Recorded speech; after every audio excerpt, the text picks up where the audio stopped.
लग रहा है। अभी कथा सुनेंगे, आरती बाद में होगा, आखिर लास्ट में आरती करेंगे।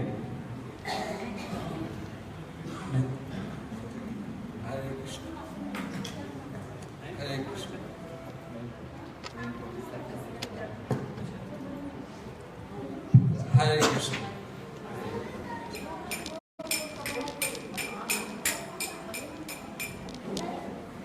हरे कृष्ण। श्री चैतन्य चरितामृत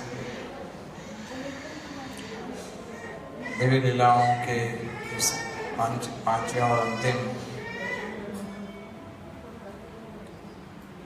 चर्चा में आप सबका स्वागत है। हमारे बीच में बोलिए। ओम नमो भगवते वासुदेवाय।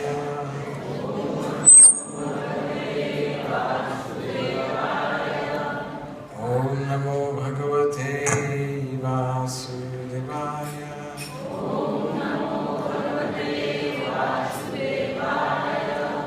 ओम नमो भगवते वासुदेवाय।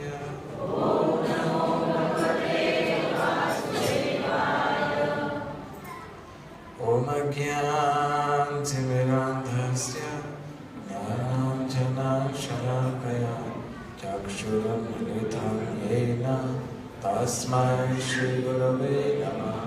श्रीचैतन्यमनोभीष्टं स्थापितं येन भूतले स्वयं रूपा कथामयं ददाति स्वपदान्तिकं। वन्देऽहं श्रीगुरुं श्रीयुतापदकमलं श्रीगुरुं वैष्णवश्च श्रीरूपां सगरगतं सहगणा रघुनाथान्वितं तं सदैव साद्वैतं सवधूतं परिजनसहितं कृष्णचैतन्यदेवं श्रीराधा कृष्णकान्ता सहगणा ललिता श्रीविशाखान्विताश्च।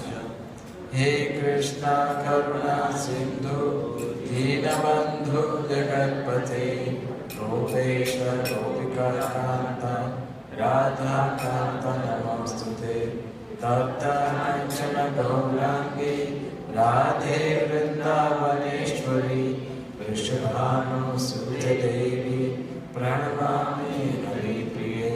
वाञ्छाकल्पतरुभ्यश्च कृपासिन्धुभ्यैव च पतितानां पावनेभ्यो वैष्णवेभ्यो नमो नमः।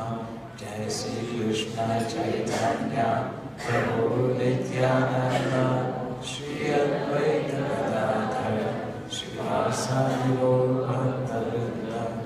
हरे कृष्णा कृष्णा कृष्णा हरे हरे हरे राम राम राम हरे हरे। वंदे श्री कृष्ण चैतन्य नित्यानंद सहोदित गौरोदय पुष्पवंत चित्रो संतोषमौनिद।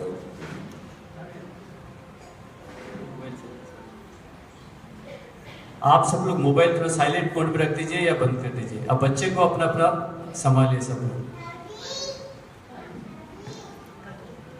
मुखम करोति वाचालं पंगुमुलं गयदेव यत्कृपातमहं वन्दे श्रीगुरुजनतारिणं परमानन्दमाधवं श्रीचैतन्यमीश्वरम्।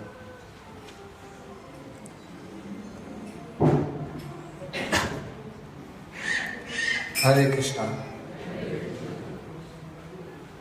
कल हमने चर्चा की थी किस तरह से चैतन्य महाप्रभु रामानंद रॉय से मिले थे और फिर दक्षिण भारत की यात्रा उन्होंने आरंभ की थी। इसमें अलग अलग स्थान तिरुपति, कांचीपुरम, रंग क्षेत्र इत्यादि सब स्थानों में, श्रीशैलम, मदुराई, इन स्थानों में उन्होंने यात्रा भ्रमण किया था और अनेक अनेक भक्तों को मिले थे, जैसे जो ब्राह्मण गीता का पठन कर रहा था, और जो एक भक्त रामचंद्र का भक्त था, रामदास विप्र, उनसे मिले थे, वेंकट भट्ट के घर पे गए थे।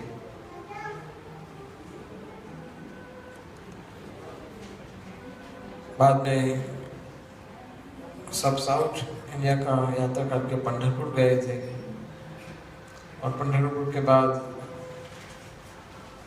यात्रा करते करते पुनः जगन्नाथपुरी आए। उसके पश्चात, कुछ समय के पश्चात,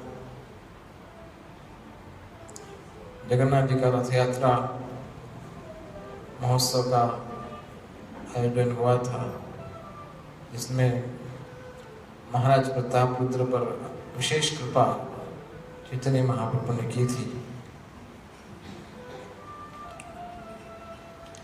किंतु उनका इच्छा था कि वो वृंदावन धाम की यात्रा करें। अनेक प्रयास के पश्चात चैतन्य महाप्रभु वृंदावन पहुंचे थे। उसके पहले जब उन्होंने वृंदावन जाने का योजना बनाया था, तो अनेक भक्तों के साथ जुड़ गए, और रूप सनातन से उनका मुलाकात हुआ था पहली बार। और रूप सनातन ने सुझाव दिया कि प्रभु, इस तरह से आप वृंदावन मत जाइए, वृंदावन जाने के लिए आपको अकेले जाना चाहिए, इतने सारे भक्तों को लेकर नहीं जाना चाहिए। लेकिन बाद में जब प्रभु वृंदावन गए, तो उन्होंने जो सनौडिया ब्राह्मण था, वो ब्राह्मण के साथ चारों दिशाओं में ब्रजमंडल का जो 84 कोस का एरिया है, सभी जगह पर उन्होंने यात्रा की, 12 वनों में। और वृंदावन में सब पशु, पंखी, वृक्ष, लताएं, यमुना नदी, हिरण, मयूर, ये सभी अपने मित्र का स्वागत कर रहे थे। सभी गइए चैतन्य महाप्रभु स्वयं कृष्ण को देख करके आनंद से विह्वल होकर उनकी ओर दौड़ने लगी थी।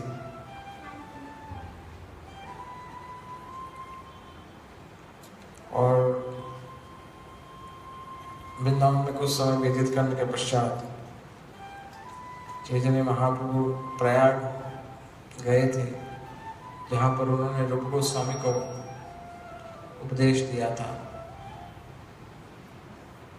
रूप गोस्वामी और सनातन गोस्वामी के विषय में कल हमने सुना था कि किस तरह से रूप गोस्वामी और सनातन गोस्वामी नवाब हुसैन शाह राजा के बहुत ही विश्वास पात्र मंत्री थे।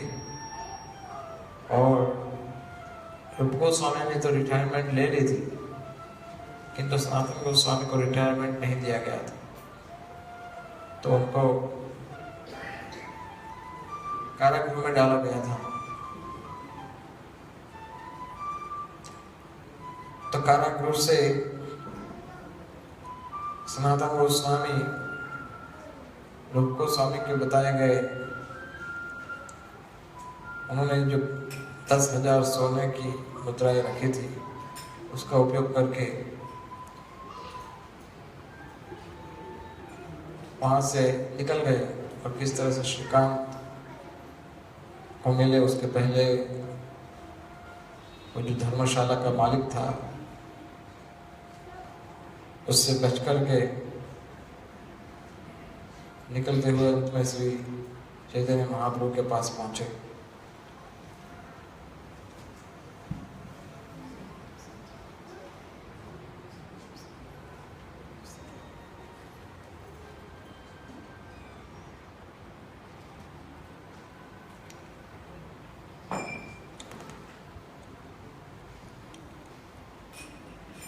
तो इस तरह से रूप सनातन चैतन्य महाप्रभु से जुड़ गए थे। किंतु चैतन्य चरितामृत का एक बहुत महत्वपूर्ण विषय यह है कि चैतन्य महाप्रभु ने रूप गोस्वामी और सनातन गोस्वामी को आध्यात्मिक ज्ञान प्रदान किया था, विशेष संदेश प्राप्त किया। हल्के से बजाइए।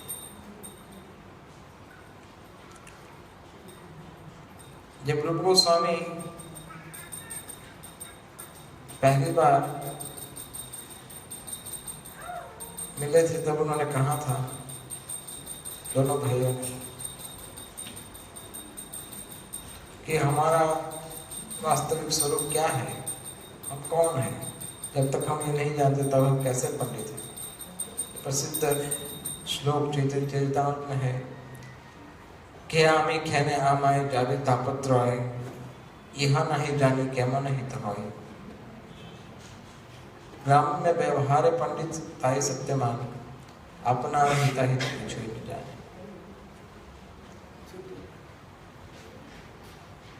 वो कहते हैं कि खेया में खेने हमारे जावे ताकत है, मैं कौन हूँ और मुझे संसार के कष्ट क्यों प्राप्त हो रहे हैं।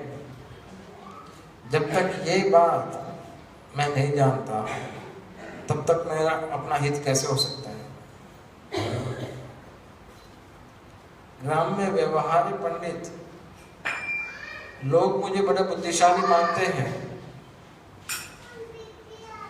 लोगों के सामने एक बड़ा जेंटलमैन लोग मुझे मानते हैं, किंतु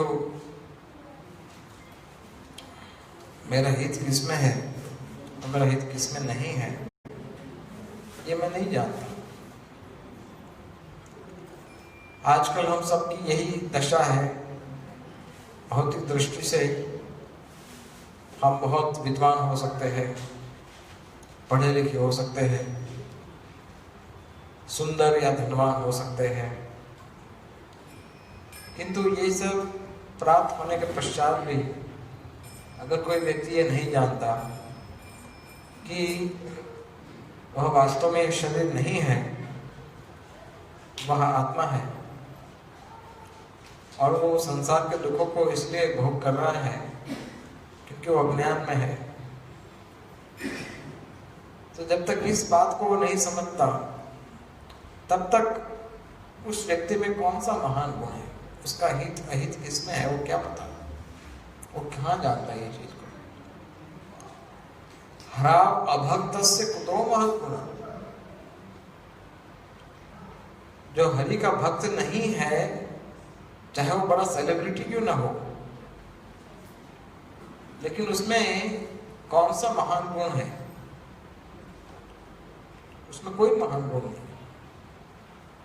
चाहे भले उसको मीडिया बड़ा बना करके रोज न्यूज में सब जगह डालते रहे, लेकिन उसकी प्रसिद्धि, उसका ज्ञान ये मृतक व्यक्ति के श्रृंगार के बराबर है, उसका कोई मूल्य नहीं है। जब तक व्यक्ति यह नहीं जानता कि मनुष्य जीवन का लक्ष्य क्या है, तब तक उस व्यक्ति का जो जन्म है वो विफल है। मनुष्य जन्म पाइया राधा कृष्ण न भजिया, अगर कोई इस मनुष्य को राधा कृष्ण के प्रति आकर्षण नहीं है या हरि के नाम में रुचि नहीं है, वह व्यक्ति व्यर्थ ही अपने समय को बर्बाद कर रहा है।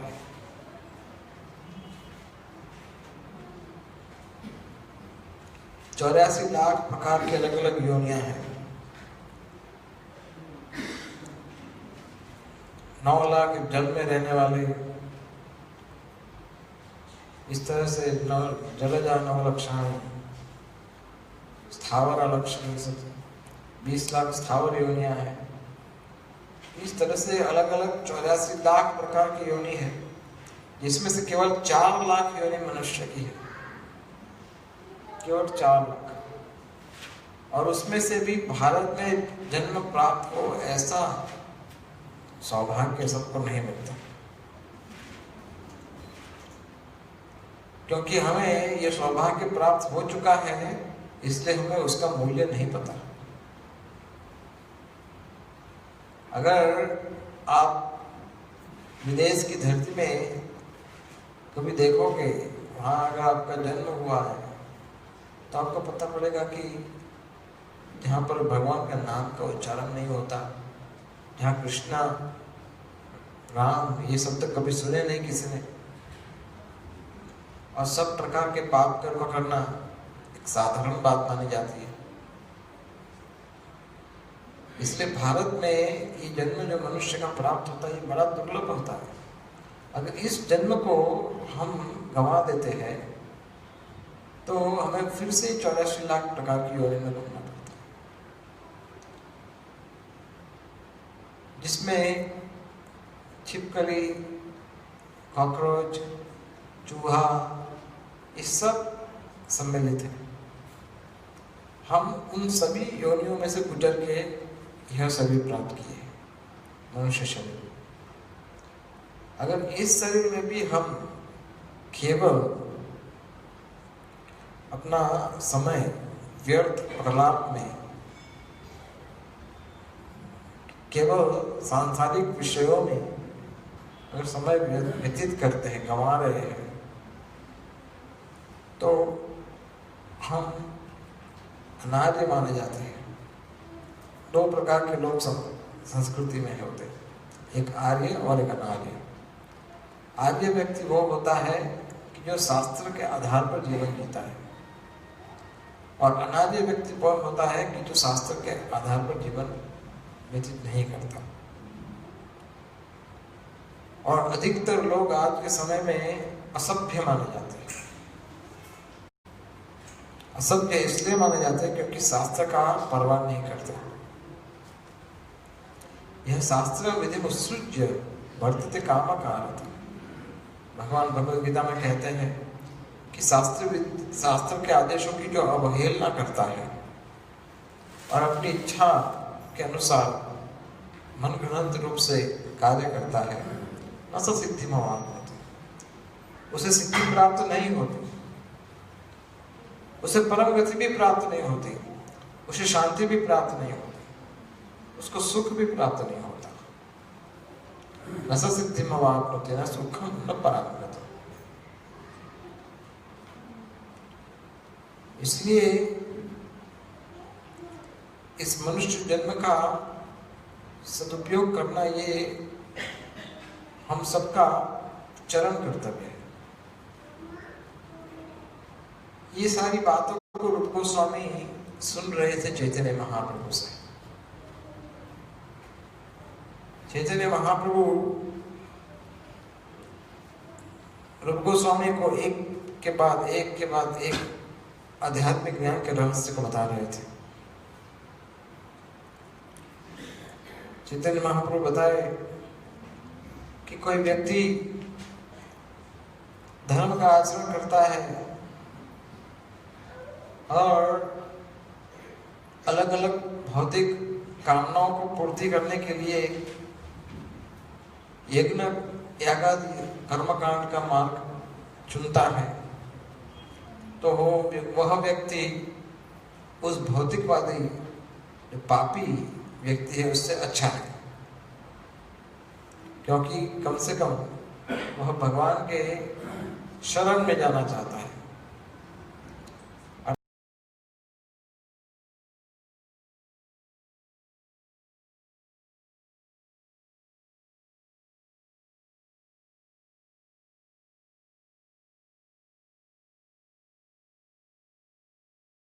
व्यक्ति जिसका सांसारिक आसक्ति नष्ट हो चुका है, वह व्यक्ति जो अपने जीवन के मूल्य को समझ रहा है, वह व्यक्ति बड़ा भाग्यशाली माना जाता है, क्योंकि उसने इस शरीर को जन्म मृत्यु के चक्र से मुक्त करने का निर्णय ले चुका है। लेकिन हजारों हजारों ज्ञानी में से किसी एक ही व्यक्ति को भगवान की भक्ति का यह अमृत प्राप्त हो सकता है। भगवान जन्म नामन्ते ज्ञानवानवान प्रपद्यते।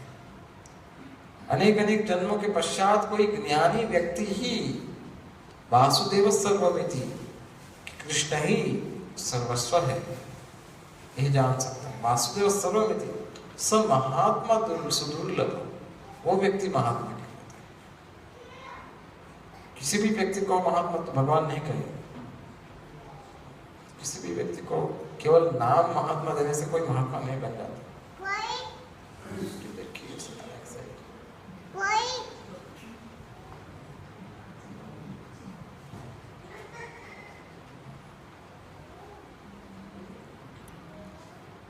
और एक जगह भगवान भगवद गीता में कहते हैं, मनुष्याणाम सहस्रेषु कश्चित यतते सिद्धये। हजारों हजारों मनुष्य में से कोई एक मुझे समझने का प्रयास करता है और कोई एक सफल होता है। यतताम अपि सिद्धानाम, ऐसे सफल होने वाले में से, मुझे समझने वाले में से कोई एक मुझे वस्तुतः जान पाता है। यतताम अपि सिद्धानाम कश्चिन माम वेत्ति तत्वतः। तत्वतः मुझे कोई एक ही व्यक्ति ऐसा बड़ा दुर्लभ व्यक्ति होता है, समझ सकता। फिर चैतन्य महाप्रभु ने बताया, ब्रह्मांड भ्रमित कौन भाग्यवान जीव, गुरु कृष्ण प्रसाद पाए भक्ति लता बीज।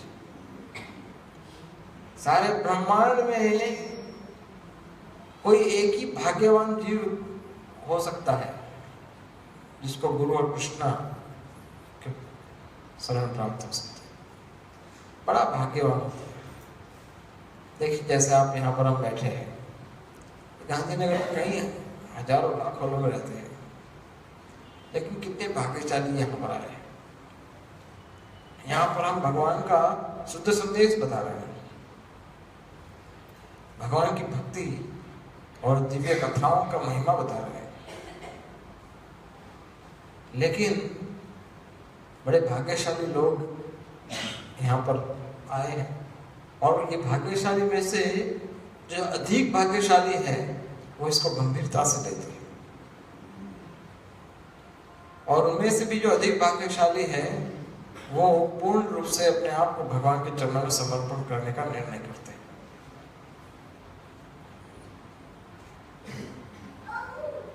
कौन भाग्यवान जीव, ब्रह्मांड भ्रमित कौन भाग्यवान, बड़ा भाग्यशाली व्यक्ति हो सकता है।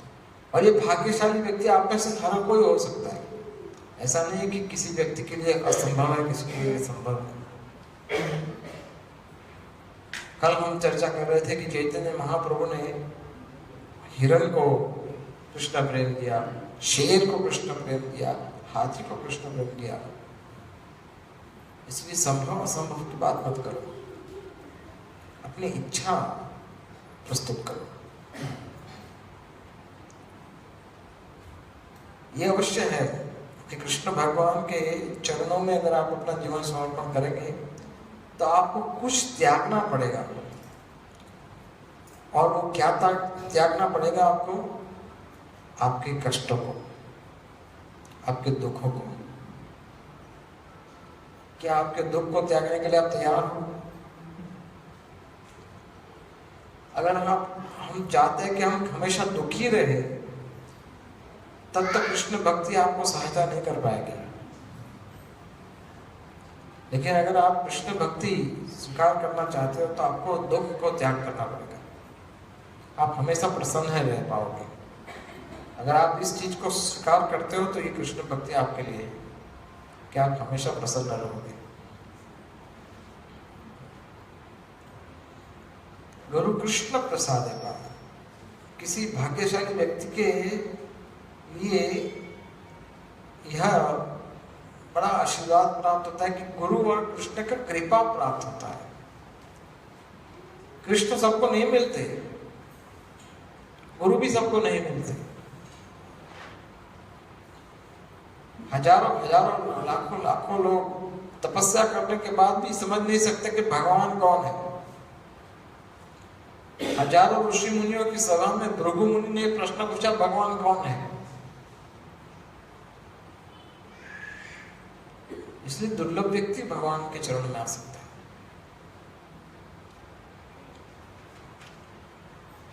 गुरु कृष्ण प्रसाद पाए भक्ति लता। भक्ति की तुलना की गई एक लता के साथ। जैसे कोई लता होती है, उसका बीज, भक्ति का बीज किसको प्राप्त हो सकता है? गुरु कृष्ण की कृपा से। एक बार नारद मुनि चैतन्य महाप्रभु कृष्ण के पास गए थे, तो द्वारका में देखा तो भगवान सबको वरदान दे रहे थे, सब अपनी अपनी इच्छा पूरी कर रहे थे, लेकिन भगवान लेफ्ट हैंड से दान दे रहे थे। कुछ लोग आए, कुछ वरदान मांगे, भगवान बोले तथास्तु। दूसरा कोई व्यक्ति आया, कुछ वरदान मांगे, तथास्तु। एक व्यक्ति आया, कहा मुझे आपकी भक्ति दीजिए। भगवान बोले कि आपको वेटिंग में खड़ा रहना पड़ेगा, साइड में खड़े हैं। दूसरे व्यक्ति को बुलाया। नारद मुनि ये सब देख रहे थे। नारद मुनि ने जाकर पूछा भगवान को, ये जो आपकी भक्ति मांगने आता है, आप उसको साइड में क्यों खड़ा कर देते हो वेटिंग लिस्ट में? भगवान बताए कि इन लोगों को मुझे स्पेशली चेक करना पड़ेगा, क्योंकि मैं भक्ति सबको नहीं देता। कृष्ण यदि छूटे भक्ति मुक्ति दिया, कृष्ण यदि छूटे भक्ति मुक्ति दिया, कृष्ण यदि कृपा करना चाहे तो भक्ति मुक्ति दे सकते हैं। भक्ति राखी लुकाइया, भक्ति जो है उसको छिपा कर रखते हैं, नहीं देते। भक्ति सबको नहीं मिलती है। बाकी आप जो चाहो ले जाओ, अष्ट सिद्धि चाहिए ले जाओ, धन चाहिए, ऐश्वर्य चाहिए, स्त्री चाहिए, जो चाहे ले जाओ, भक्ति नहीं दे सकते। क्यों नहीं दे सकते प्रभु आप भक्ति? क्योंकि भक्त के सामने फिर मैं पराधीन हो जाता हूं। जब मैं किसी को भक्ति देता हूं तो फिर मैं अपने आप को बेच देता हूं उसको। फिर वो कहता है कि प्रभु बैठ जाओ, तो मुझे बैठ जाना पड़ता है। कभी कहते हैं उठ जाओ, तो उठ जाना पड़ता है। मेरा अपना कोई स्वतंत्रता नहीं रहता। फिर जैसे आप कल पढ़ रहे थे, सुन रहे थे, वृंदावन जाना चाहते थे प्रभु, बार बार पूछते थे मैं जाऊं मैं जाऊं मैं जाऊं, और भक्त लोग कहते नहीं अभी निकल जाना, मैं अभी नहीं, बाद में जाऊंगा। और भगवान सबकी बात को स्वीकार किए। तो कृष्ण भक्ति का जो बीज हमें प्राप्त होता है, बड़ी कृपा से, बड़ी सौभाग्य से हमें ये बीज प्राप्त हो सकता है। जैसे आप लोग यहाँ पर आए हो, ये कृष्ण भक्ति का बीज हमें प्राप्त हो चुका है। किंतु इस बीज का पानी अगर आप पिलाओगे तभी पौधा उगेगा ना उसमें। यह बीज को पानी की आवश्यकता होती है। अगर उसको पानी दिया जाएगा तो ये बीज में से पौधा निकलेगा और फिर वह लता बढ़ सकती है। हम इसी संसार में रहते हुए हमारे हृदय में इस भक्ति के बीज को धारण किए रखे, और श्रवण और कीर्तन इसका जल है, इस बीज को सिंचन करने का जल। हरि कथा का श्रवण और हरि कथा का कीर्तन करना, भगवान के गुणगान को सुनना, भगवान के गुणगान करना, यह इस भक्ति के बीज को नरिशमेंट, पोषण देती है। और फिर धीरे धीरे धीरे उस बीज में से लता का विकास होता है, और फिर ये लता धीरे धीरे धीरे आगे बढ़ती है। अधिक से अधिक आप 16 माला जप करते हो, 4 नियम का पालन करते हो, इस तरह से भक्ति धीरे धीरे आगे बढ़ती है। 9 प्रकार की भक्ति है। श्रवणम कीर्तनम विष्णु स्मरणम पाद सेवन अर्चनम वंदनम दास्यम सख्यम आत्मनिवेदनम। तो ये 9 प्रकार की भक्ति की विधियों का पालन करने से हमारी भक्ति का जो बीज है वह स्फुरित होकर के लता का रूप लेता है और फिर लता धीरे धीरे धीरे आगे बढ़ती है। लेकिन इस लता का देखभाल करना यह हमारा अपना कर्तव्य है। समझ लो, अगर आपके बगीचे में लता आपने बोई है, बीज बोया है, आप उसको रोज पानी पिलाते हो, तो क्या आपका ये उद्देश्य नहीं, क्या आप ये कर्तव्य नहीं कि उस लता के साथ कोई पशु पक्षी उसको नष्ट ना कर दे? इस चीज को आप ध्यान रखते हैं कि नहीं? छोटी सी लता पौधा जो होता है उसकी रक्षा करने के लिए आप नियमित रूप से चेक करते हो ना कि कोई पशु ना आ जाए, उसको नष्ट ना कर दे। उस लता के साथ साथ कुछ ऐसे पौधे भी, ऐसे भी चीज निकल आती है जिसकी आवश्यकता नहीं होती।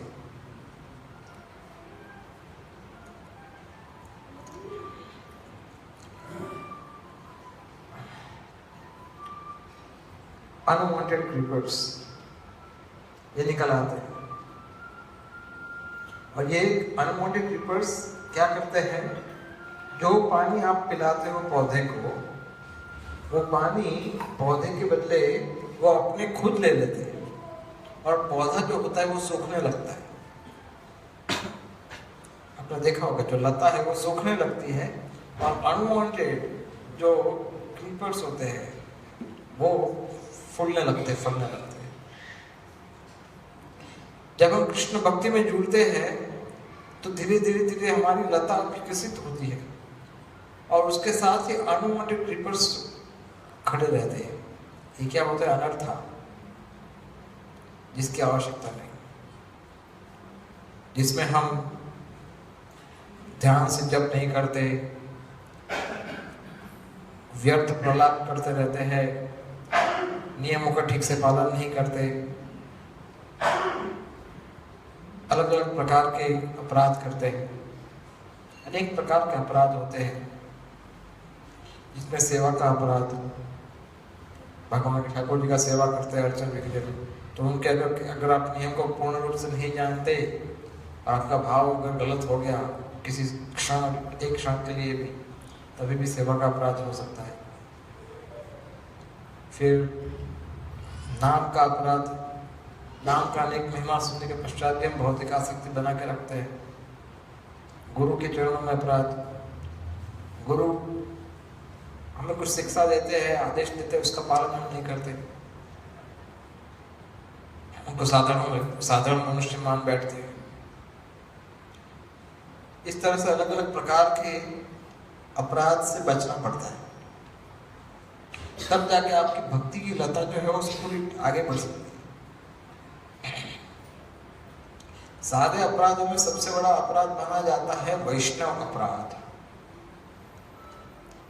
ये वैष्णव अपराध की हमने चर्चा की थी 1-2 दिन पहले, जब नित्यानंद प्रभु ने जगाई मधाई का उद्धार किया था, तब चैतन्य महाप्रभु ने कहा था कि जगाई मधाई के द्वारा किए गए जितने भी पाप है वो सारे पाप उन लोगों को दान में दिए जाएंगे जो लोग वैष्णव की निंदा करते हैं, जो लोग वैष्णव अपराध करते हैं।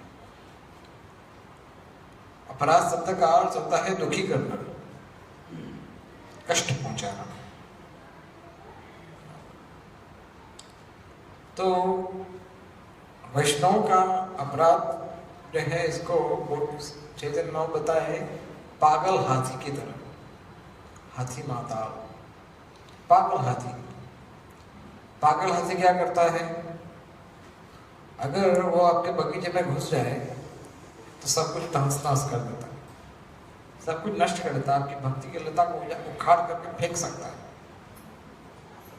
इसलिए इस पागल हाथी से बचने के लिए हमें सब प्रकार के अपराधों से सावधानी से बचने का प्रयास करना चाहिए। यह बात रूप गोस्वामी को बताई गई चैतन्य महाप्रभु के द्वारा। जब मन हमारा अन्य अभिलाषिताओं से मुक्त हो जाता है तब शुद्ध भक्ति प्राप्त करने की अभिलाषा हो सकती है। अन्य अभिलाषिता शून्य ज्ञान कर्माद्यनावृत। जब ज्ञान और कर्म के ये जो दुष्प्रभाव से मनुष्य की भौतिक कामनाएं जब शून्य हो जाती है और उसकी एकमात्र इच्छा रहती है केवल कृष्ण की प्रसन्नता, अन्य अभिलाषिता शून्य, आनुकूल्येन कृष्णाम सिद्धम, केवल भगवान के अनुकूल कार्य को ही स्वीकार करते हैं और भगवान के जो प्रतिकूल कार्य है उसको त्याग करते हैं।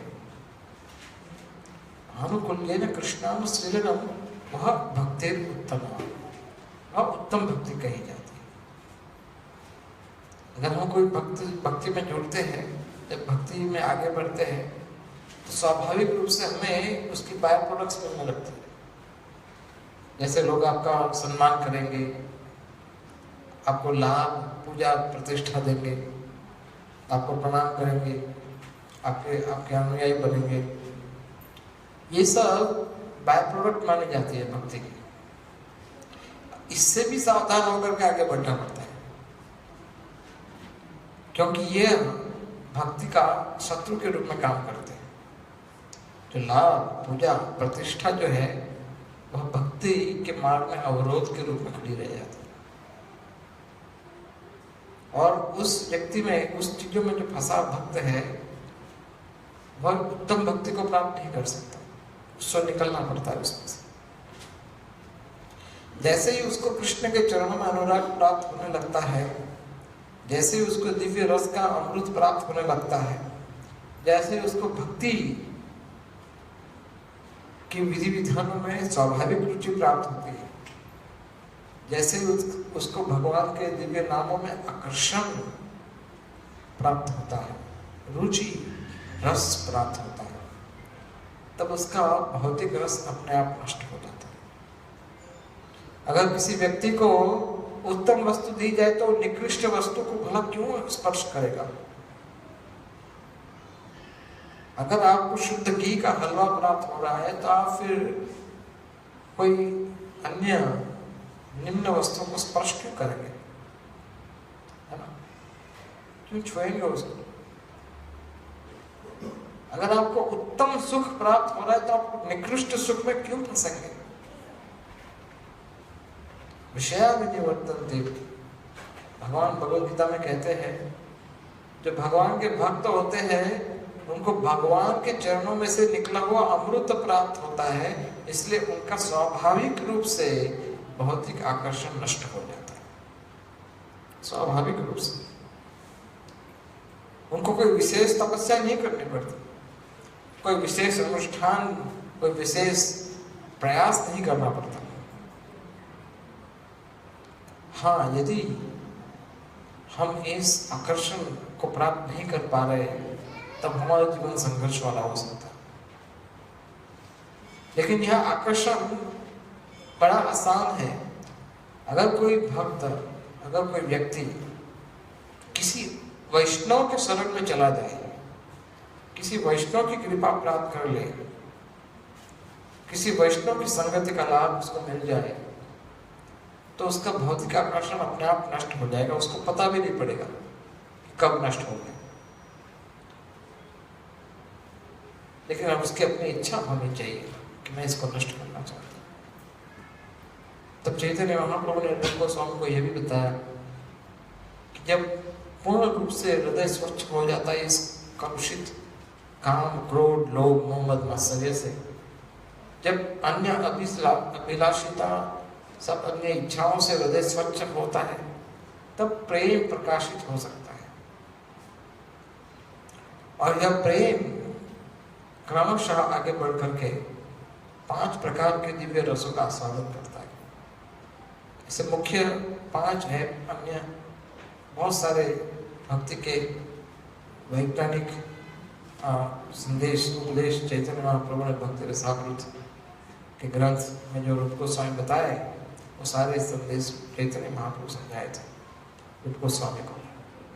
लेकिन उसमें से जो 5 मुख्य रस हैं जिसकी चर्चा हम कल सुबह किया था, वह है शांत रस। शांत रस में पेड़ पौधे, पक्षियां, पशु इत्यादि सब भगवान के आकर्षित होते भगवान से। जब उसकी क्रमशः वृद्धि होती है उसके प्रेम की, तब वह दास्य रस को प्राप्त करता है। वह ये मानने लगता है कि मैं ये शरीर नहीं, मैं आत्मा हूं और कृष्ण मेरे परम स्वामी है, मैं उनका दास हूं। जैसे हनुमान जी जन्म जन्म यही इच्छा किया कि मैं हमेशा आपका दास बना रहूं।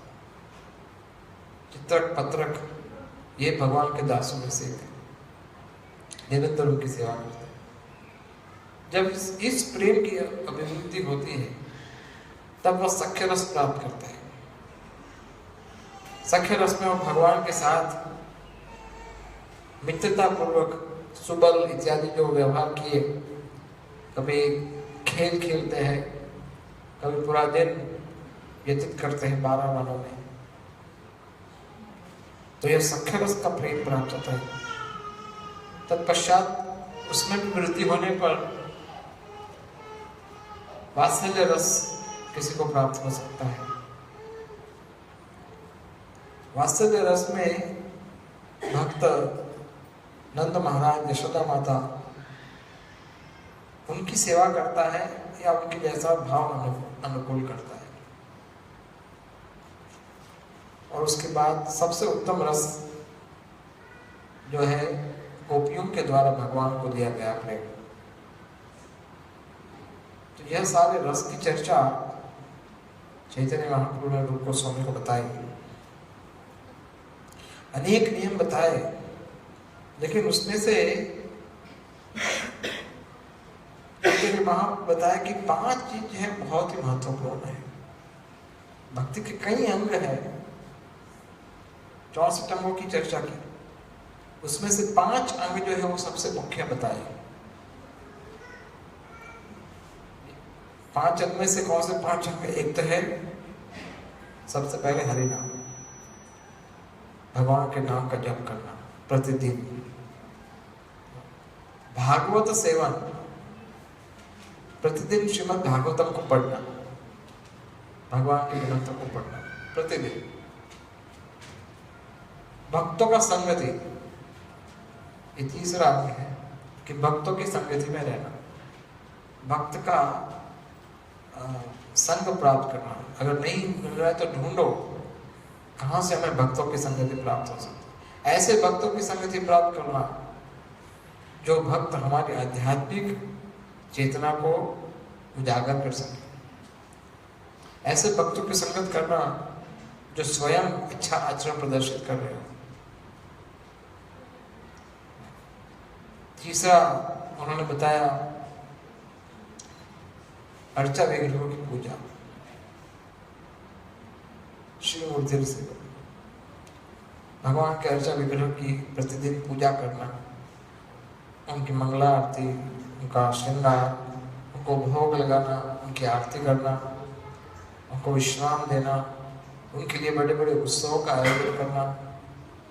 जैसे आज आप लोगों ने यहाँ पर चैतन्य महाप्रभु नित्यानंद प्रभु का अभिषेक किया मोनिताई का, और बड़ा उत्सव का आयोजन किया, उनके लिए अन्नकूट का व्यवस्था किया। यह उस 5 अंग में से एक अंग है।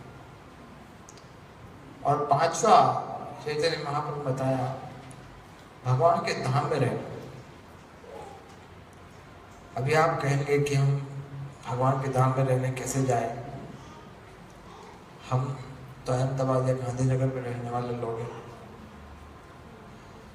जैसे हमने कल ही बताया, परसों बताए थे शायद, कल या परसों, कि अद्वैताचार्य को जब चैतन्य महाप्रभु ने पूछा कि ये वृंदावन कैसे है, तो अद्वैताचार्य ने कहा जहां आप हैं वहीं वृंदावन है। सीधी सी बात है, जहां कृष्ण है वही वृंदावन है। अर्थात जहां पर आप श्रवणम कीर्तन कर रहे हो, जहां पर कीर्तन हो रहा है भगवान के दिव्य नामों का, जहां पर भागवत पढ़ा जा रहा है, जहां पर भगवान के विग्रहों की पूजा हो रही है, वही तो वृंदावन धाम है। तो वृंदावन कोई अलग कोई स्थान नहीं है। वृंदावन धाम में जो चीज हो रही है, अगर वो चीज आप यहाँ पर करते हो तो यह भी वृंदावन धाम हो सकता है। वृंदावन धाम का अर्थ होता है कृष्ण को छोड़ करके और किसी चीज की इच्छा या अभिलाषा नहीं करनी। यह वृंदावन धाम का स्वभाव है। और यही कार्य अगर आप अपने घर पे करते हो तो आपका घर भी वृंदावन समान हो सकता है। चैतन्य महाप्रभु ने जब भक्ति के इस अलग अलग अंगों की चर्चा की, प्रेम की चर्चा की और आध्यात्मिक उन्नति किस तरह से हो सकती है उसकी चर्चा की, और किस तरह से नाम संकीर्तन सर्वश्रेष्ठ युग धर्म है उसकी चर्चा की, इस तरह से अनेक विषयों पर रूप गोस्वामी को यह संदेश दिया। उसी तरह से उन्होंने सनातन गोस्वामी को भी संदेश दिया। सनातन गोस्वामी को भी कहा कि हजारों हजारों हजारों जीव इस संसार में भटक रहे हैं, हजारों जीव, लाखों करोड़ों, अनलिमिटेड। उन्होंने बताया कि कृष्ण भूलिया जीव भोगवांछा करे। कृष्ण को भूल करके जीव भोगवांछा करता है, भगवान को भूल जाता है और फिर चाहता है कि मैं ये भोग करूंगा, ये भोग करूंगा। निकटस्थ माया तारे झपट गया और माया उसके पास आकर के उसको लात मारती है और दुखी होता है। उसको धोखा मिलता है हर जगह पर, सुख उसको कहीं पर भी नहीं मिलता, और इस सुख की प्राप्ति के लिए वो जन्मों जन्म तक भटकता रहता है। जब तक वो ये नहीं समझ लेता कि उसका स्वरूप क्या है, वह कृष्ण का दास है, तब तक उसका जीवन सफल नहीं हो सकता। जीवेर स्वरूप है कृष्णेर नित्य दास, कृष्णेर ततष्ठा शक्ति भेदा भेद प्रकाश। जीव का स्वरूप है कृष्ण का नित्य दास होना। जैसे पानी का स्वभाव है बह जाना, जैसे नींबू का स्वभाव है खट्टापन, जैसे मिर्ची का स्वभाव है तीखापन, इस तरह से आत्मा का स्वभाव है सेवा करना, कृष्ण की सेवा करना। और जिस समय हम यह सेवा की जो वृत्ति है, जो भावना है, उसको गलत जगह प्रयोग करने लगते हैं, समाज की सेवा, लोगों की सेवा, संसार की सेवा, परिवार की सेवा, देश की सेवा, तब हम ये भूल जाते हैं कि हम ये शरीर नहीं है, हम आत्मा है। और आत्मा का कर्तव्य है कृष्ण की सेवा करना, भगवान की सेवा। और क्योंकि हम भगवान की सेवा नहीं कर रहे हैं, इसलिए सारी सेवाओं से भी मन संतुष्ट नहीं होता है कभी। भगवान श्रीमद् भागवत में बताया, सवै धर्म पुंसान ये तो भक्ति अधोक्षते। सभी धर्मों में सर्वश्रेष्ठ धर्म वह है जो धर्म आपको भगवान को प्रेम करना सिखाए। ये तो भक्ति अधोक्षते, अहित की अप्रतिहता। और ये भक्ति कैसी होनी चाहिए? बिना किसी इच्छा से, स्वार्थ से नहीं, अहित की, कोई हेतु नहीं होना चाहिए उसके पीछे। और अप्रतिहता, ये निरंतर चलने वाली भक्ति है, आज हुई कल नहीं हुई, इस तरह से नहीं। अब अहित की अप्रतिहता ययात्मा सुप्रसिद्धति, इस तरह से भक्त जो है उसका हृदय, आत्मा जो है उसका हृदय पूर्ण शांति प्राप्त कर सकता है, सुप्रसिद्धति, परम संतोष प्राप्त हो सकता है। ये तभी हो सकता है जब हम कृष्ण के सेवा करना शुरू करें, क्योंकि जीवेर स्वरूप है कृष्णेर नित्य दास, हम उनके नित्य दास हैं। जब तक हम हमारी अपनी अवस्था में स्थिर नहीं होते, हमारे अपने स्वरूप में स्थिर नहीं होते, तब तक हम परेशान रहेंगे, तब तक हम संघर्ष करते रहेंगे प्रकृति के साथ। भ्रामेन सर्वभूतानि यंत्रारूढ़ानि।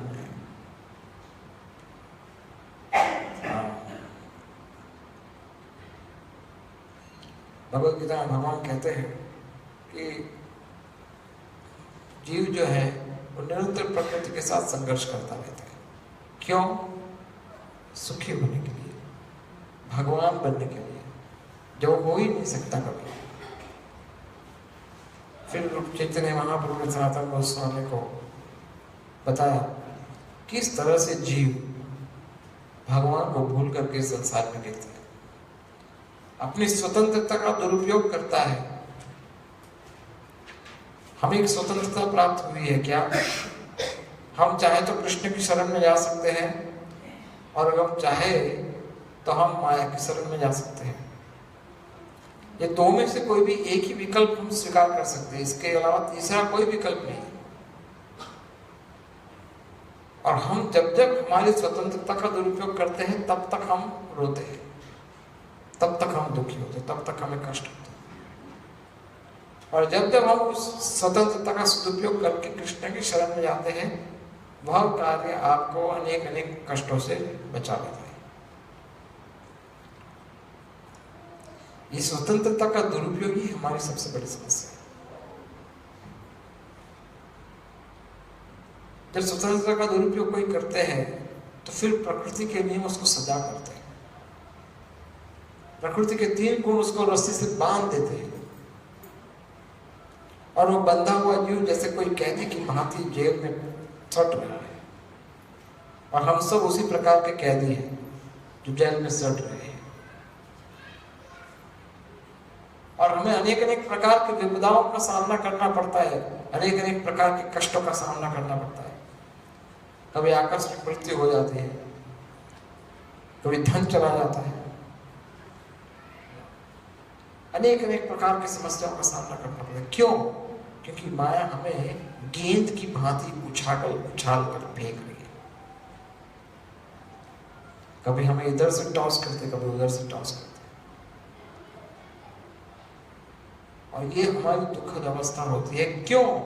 क्योंकि हम एक कैदी की भांति भगवान को भूल करके भोग भोगना चाहते हैं। और ये सृष्टि जो है, ये संसार जो है, इसकी तुलना की गई है एक कैदखाने की तरह, जेल की तरह। इसमें अगर किसी की भौतिक सुविधा अधिक होती है, किसी के पास धन अधिक है, ऐश्वर्य अधिक है, बंगलो है, अच्छी गाड़ी है इत्यादि है, तो उसका वर्णन केवल इतना ही है कि उसकी जेल थोड़ी ऊपर अच्छी वाली जेल है। लेकिन जेल तो जेल ही है, इससे कुछ फर्क नहीं पड़ता। अगर आप अस्पताल में जाते हो तो आपको कोई अच्छा बिस्तर देगा, कोई अच्छा कमरा देगा, कोई अच्छा सुविधा देगा, लेकिन आप तो अस्पताल में ही हो ना, कि आप वहां पर सुख से जीवन जीते हो। कोई ऐसा सोचता है कि मैं अस्पताल के डिलक्स रूम में लाइफ बिताना चाहता हूँ? कोई ऐसा सोचता है? नहीं। तो चाहे आप कितने भी हम भौतिक रूप से संपन्न हो जाए, किंतु फिर भी हम हाथ पर हमारे जो है वो जकड़े हुए जंजीरों से, 3 गुणों की जंजीरों से, माया के आकर्षण से। और ये जंजीरें तभी निकल सकती है जब ऐसा कोई व्यक्ति हमारे पास आता है जिसके हाथों में जंजीरें नहीं लगी हो। और ऐसा व्यक्ति ही हमारी जंजीरें खोल सकता है। और वो व्यक्ति कौन है? वह भगवान का भक्त है। वह आपकी जंजीरें खोल सकता है, वह आपकी आंखें खोल सकता है। ज्ञान अतिवेदांतस्य ज्ञानांजन श्लाघ्य। हमारी आंखों को खोल करके हमें अपने जीवन के अंतिम लक्ष्य की ओर आगे बढ़ाने का मार्गदर्शन देते हैं। वेदांतस्य ज्ञानांजन चक्षुर उन्मीलितम येन तस्मै श्री गुरवे नमः। तब हम आगे बढ़ सकते हैं। ये बात हमें सुनने में अच्छी लगती है, लेकिन हम इसके पालन करने में फिर भी हिचकिचाते हैं। ये बात का श्रवण करते समय हमारे हृदय में जो चेतना है सोई हुई, वो कभी जागृत भी हो जाती है, लेकिन फिर वापस हम उसी वातावरण में चले जाते हैं जिस वातावरण में हमारी इस चेतना को ढक दिया जाता है, हमें इस चेतना को सुला दिया जाता है। और इसीलिए हम बार बार कहते हैं कि भक्तों की संगति करो, भक्तों की संगति करो, ताकि आपकी चेतना को कोई सोने ही नहीं देगा। अगर ये चेतना आपकी सोएगी नहीं तो आपकी प्रगति निश्चित है, तो आप अवश्य आगे बढ़ेंगे कृष्ण भक्ति में। फिर चैतन्य महाप्रभु ने रूप गोस्वामी को 3 प्रकार के भगवान के स्वरूप के विषय बताया कि भगवान का एक स्वरूप है जो सबसे प्राथमिक है, वो है ब्रह्म स्वरूप, भगवान का दिव्य प्रकाश। फिर उससे आगे बढ़कर के भगवान का परमात्मा स्वरूप जो सबके हृदय में विराजमान है, उसकी उपासना करते हैं योगी लोग, ज्ञानी लोग। लेकिन जो सबसे उत्तम साक्षात्कार है भगवान का, वो है भगवत साक्षात्कार, भगवान के स्वरूप का साक्षात्कार, पूर्ण पुरुषोत्तम भगवान का साक्षात्कार। और इनका सेवा करते हैं भगवान के भक्त वैष्णव। और ये वैष्णव में 3 प्रकार की श्रेणियां होती हैं। एक श्रेणी होती है कि जो कनिष्ठ होते हैं, जो भगवान के भक्तों को सम्मान देना नहीं जानते, केवल वो विग्रह को ही सम्मान दे सकते हैं, भगवान की मूर्ति को ही सम्मान दे सकते हैं, वैष्णव को सम्मान कैसे देना ये नहीं जानते, ये कनिष्ठ होते हैं। उनका बुद्धि, उनका मन स्थिर नहीं होता। लेकिन धीरे धीरे धीरे जब कृष्ण भक्ति में कोई आगे विकसित होता है, भक्तों की संगति करता है और आगे बढ़ने की इच्छा से सभी नियमों का पालन करके आगे बढ़ता है, तब वह मध्यम अधिकारी बन सकता है, तब वह मध्यम भक्ति को प्राप्त करता है। वह मध्यम भक्त सोचता है, वो 4 चीज करता है, भगवान से प्रेम करता है, प्रेम मैत्री, भक्तों से मैत्री करता है, भगवान के भक्तों के साथ मित्रता रखता है, और अज्ञानी लोगों को कृपा करता है, दया करता है, और भगवान के द्वेषी लोगों से दूर चला जाता है। यह भक्त मध्यम माना जाता है। और उससे भी उत्तम भक्त वो माना जाता है, इससे भी श्रेष्ठ, जो सभी जीवात्माओं को भगवान की सेवा में जुड़ा हुआ, आगे बढ़ा हुआ भक्त मानता है। वह व्यक्ति वो ऐसा होता है कि जो अपने आप को छोड़ करके सभी को आदर देता है। वो सोचता है कि केवल मैं ही भगवान का भक्त नहीं बन पाया इतने सालों के बाद भी, बाकी सारे भक्त भगवान की सेवा में लगे हैं। सारे जीव प्रत्यक्ष रूप से अप्रत्यक्ष रूप से भगवान की सेवा कर रहे हैं। वह अपने आप को सबसे नीच, सबसे अधम मानता है, सबसे पापी, सबसे निकृष्ट मानता है। वास्तव में सबसे उत्तम कोटि का भक्त होता है। तो इस तरह से 3 भक्तों की श्रेणी बताई चैतन्य महाप्रभु ने सनातन गोस्वामी को। इसके अलावा अनेक अनेक विषयों की चर्चा की गई। श्री प्रभुपाद जी ने चैतन्य महाप्रभु के द्वारा दिए गए जितने भी उपदेश हैं, रूप गोस्वामी को, सनातन गोस्वामी को, सार्वभौम भट्टाचार्य को, जितने भी उपदेश हैं, वो सारे उपदेशों का संकलन करके एक ग्रंथ प्रकाशित किया था। इस ग्रंथ का नाम है चैतन्य महाप्रभु के दिव्य उपदेश। तो इस ग्रंथ में सभी इसी उपदेशों की चर्चा की गई है विस्तार से।